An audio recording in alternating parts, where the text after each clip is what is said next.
গত ক্লাসে আমি তে হবে জিনিসটা দেখিয়েছিলাম, কিন্তু তে হয়েছিল বা আমি বাধ্য হয়েছিল এমন সেন্টেন্স যুক্ত করতে গেলে কি আমরা হ্যাভ টু অথবা হ্যাজ টু ইউজ করব? না, কখনোই না, আমরা ইউজ করব হ্যাড টু। সো সেই হ্যাড টু নিয়েই আজকে আমি কিছু সেন্টেন্সেস রেখেছি, আর ভিডিওটি দেখা যাক। সো আমরা যখন বলবো যে আমাদেরকে করতে হয়েছিল, তখন আমাদেরকে বাধ্য হয়েছিল হ্যাড টু ইউজ করতে হবে। সেম জিনিস, সাবজেক্ট, তারপর হ্যাড টু, দেন ভার্বের base form plus object. So I had to go there, আমাকে সেখানে যেতে হয়েছিল। She had to study hard, তাকে কঠোর পরিশ্রম করে পড়তে হয়েছিল। We had to wait for the bus, আমাদের বাসের জন্য অপেক্ষা করতে হয়েছিল।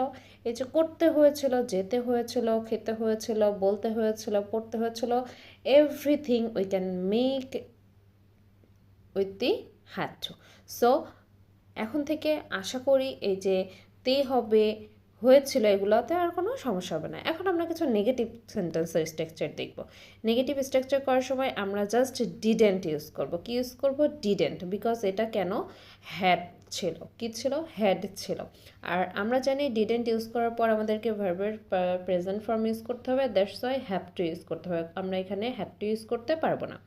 So I didn't have to go, আমাকে যেতে হয়নি, আমাকে যেতে হয়নি। ক্লিয়ার?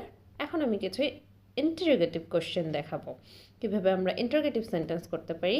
জাস্ট সিম্পল, ওখানে আমরা ডিডটা সাবজেক্টের পরে রেখেছি, এখানে আমাদেরকে ডিডটা সাবজেক্টের আগে নিয়ে আসতে হবে। Did plus subject plus have to plus verb. Did you have to work yesterday, তোমাকে কি গতকাল কাজ করতে হয়েছিল?